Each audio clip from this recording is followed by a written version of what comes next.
ඕගොල්ලෝ දැන් එකතු වෙන්නේ රුධිර කැටි සම්බන්ධ බේත් ගැන කතා කරන 3 වෙනි වීඩියෝ එකත් එක්ක. ධමනිවල පට්ටිකාවල ක්‍රියාකාරීත්වය වැඩි. ඒක නිසා ධමනිවල රුධිර කැටි හැදීම නවත්තන්න පට්ටිකාවල ක්‍රියාව නවත්තන්න ඕනේ.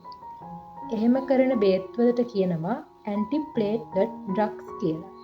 පට්ටිකා එකතු වෙන එක නවත්වන ඇස්ප්‍රින් ගැන අපි කලින් වීඩියෝ එකේ කතා කළා. අද කතා කරන්නේ පට්ටිකා ඇලෙන්න හේතු වන ADP රිසෙප්ටර් එක අවීර කරන බේත් ගැන. රිසෙප්ටර් මොකද්ද මේ රිසෙප්ටර් එකක් කියන්නේ?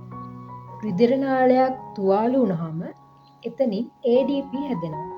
ඔය ADP තමයි පට්ටිකායකට ඇලෙන්න කියලා පණිවිඩය අරගෙන යන කෙමිකල් එක.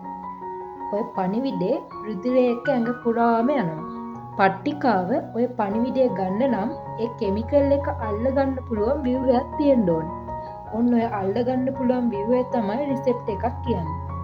ADP කෙමිකල් එක අල්ලගන්න ව්‍යුහයට අපි කියනවා ADP රිසෙප්ටර් කියලා. මේ රිසෙප්ටර් එක අවහිර කළොත් පට්ටිකා ඇලෙන්නේ නැහැ. ADP රිසෙප්ටර් එක අවහිර කරන බේත් වලට උදාහරණ විදිහට ක්ලොපිඩ්‍රොජෙල්, ප්‍රොසුජෙල්, ටයිට්‍රොජෙරෝල් දක්වන්න පුළුවන්. ක්ලොපිඩ්‍රොජෙල්, ප්‍රොසුජෙල් ගන්න ඕනේ දවසට එක වතාවක්. රාත්‍රියට.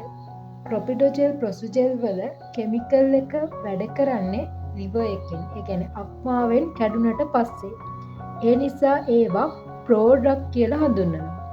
ගෑස්ටික් වලට බොන ප්‍රෝටෝන පම්ප් ඉන්හිබිටර්ස් වලින් අක්මාවේ එන්සයිම් වල ක්‍රියාව නවත්තනවා. ඒ නිසා ප්‍රෝටෝන පම්ප් ඉන්හිබිටර්ස් අරගෙන තියෙන වෙලාවට මේ බේත ගත්තට වැඩක් නැහැ.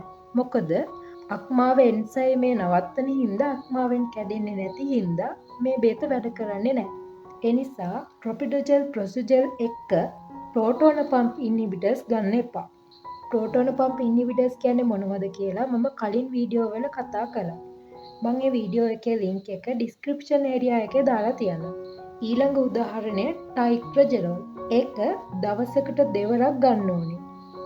උදේට හා රැට. මේක ප්‍රෝඩ්‍රග් එකක් නෙවෙයි. ඒ නිසා ලිවර් එන්සයිම් වළක්වන ප්‍රෝටෝන පම්ප් ඉන්හිබිටර් එකත් ගන්න පුළුවන්. ADP රිසෙප්ටර් අවහිර කරන බේත්.